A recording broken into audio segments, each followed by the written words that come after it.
La dispersió territorial és un repte per municipis com Bigues i Riells, que té una trentena de barris o urbanitzacions.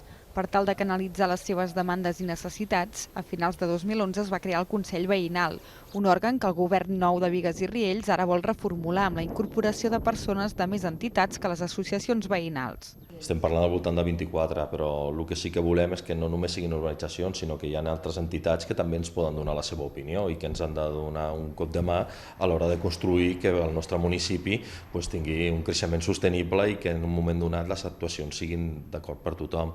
Entenem que no només han de ser els veïns, han de ser els que estan a les associacions, han de ser els que no estan a les associacions i sobretot han de ser tota la gent que forma el teixit municipal. El consistori prepara un protocol per accedir al Consell Veïnal, de manera que els barris que no tinguin associació hi puguin ser representats, escollint alguna persona de la zona. Unes accions que començaran al mes de setembre. El que volem és que ens arribi les demandes dels veïns a través de les associacions, però aquell que no estigui dintre d'una associació ens ho faci a través d'una bústia. Llavors nosaltres aquesta bústia li enviarem directament també a aquesta associació perquè la tinguin ells i a partir d'aquí intentar anar millorant.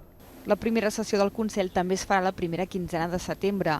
El govern espera que l'òrgan el serveixi per marcar prioritats i planificar actuacions a fer en els barris.